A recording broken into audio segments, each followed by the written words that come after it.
Ernest Borgnine, born Ernest Borgnine on January 24, 1917, in Hamden, Connecticut, was a presence that felt larger than the screen itself.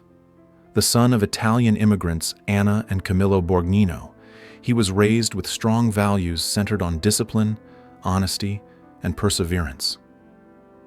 His parents separated during his childhood, and he spent part of his youth in Italy before returning to the United States, experiences that gave him both cultural depth and emotional resilience.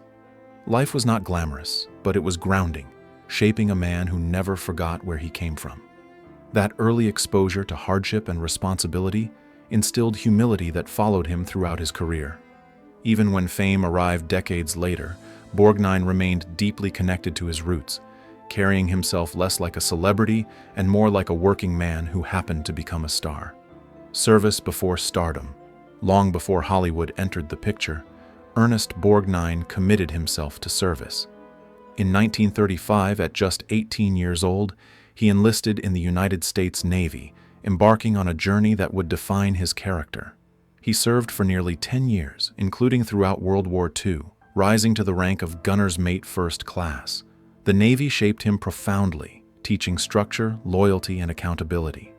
These lessons became part of his identity and later informed many of his most memorable performances. Even after becoming a household name, Borgnine remained fiercely proud of his military service, often wearing his Navy cap in public. He spoke of the Navy not as a chapter he outgrew, but as a foundation he stood upon. For him, patriotism was not performative. It was lived experience. Finding his way into acting.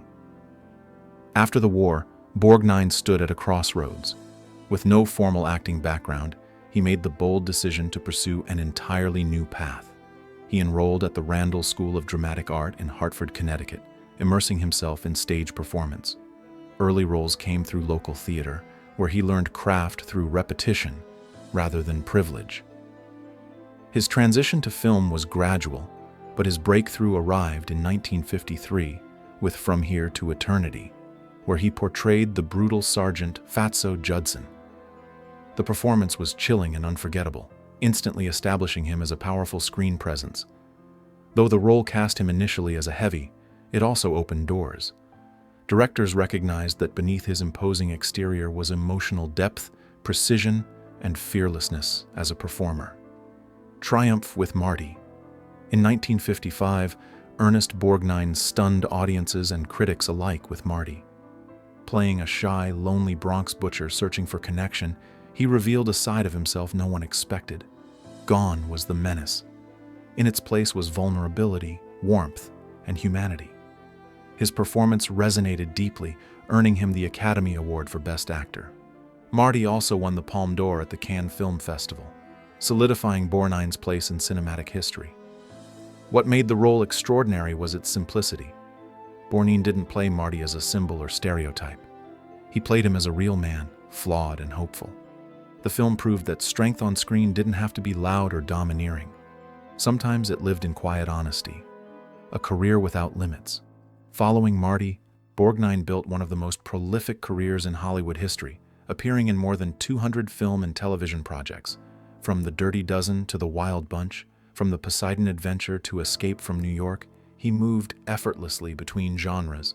Whether playing soldiers, villains, leaders, or everyday men, he brought authenticity to every role.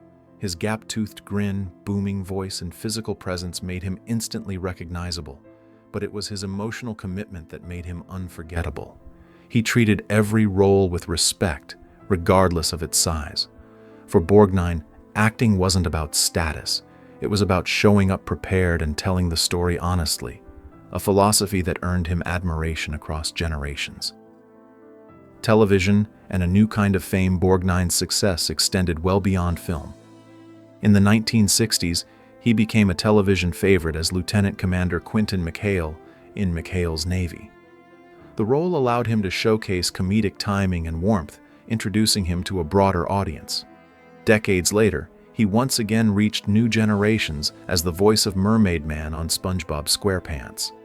Rather than resisting change, Borgnine embraced it, understanding that storytelling evolves. He never looked down on television or animation, viewing them as opportunities rather than compromises.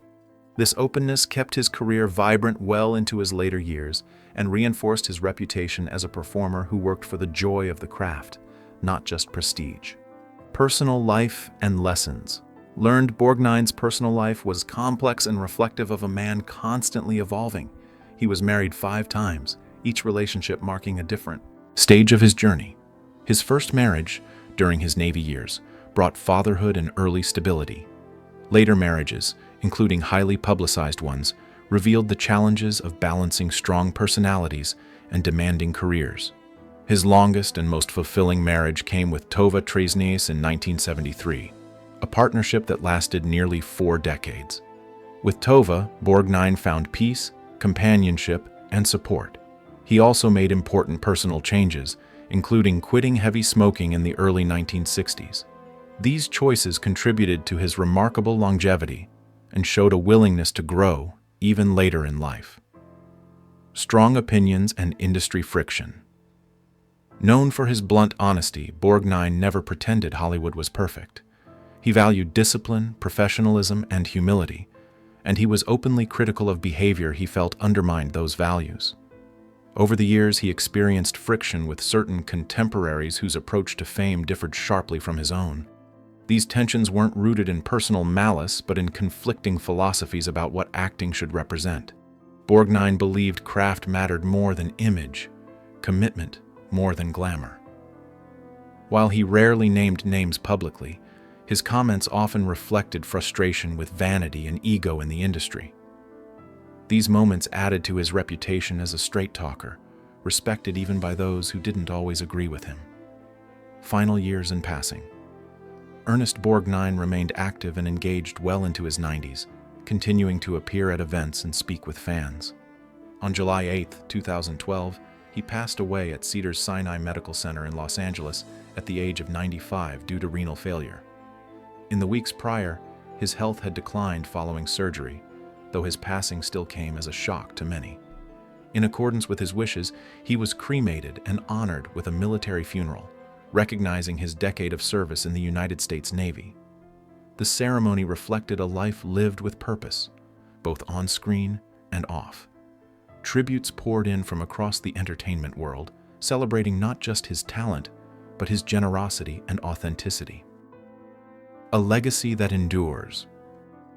Ernest Borgnine's legacy is not defined by conflict or controversy, but by consistency. He was a man who worked hard, spoke honestly, and never lost sight of his values. From war service to Oscar glory, from television comedy to animated legend, his career defied limitation. He represented an era when character mattered as much as charisma. Audiences remember him not only for the roles he played, but for the sincerity he brought to them. In an industry often driven by illusion, Borgnine stood as something real. His story remains a testament to resilience, humility, and the power of staying true to oneself, long after the spotlight fades.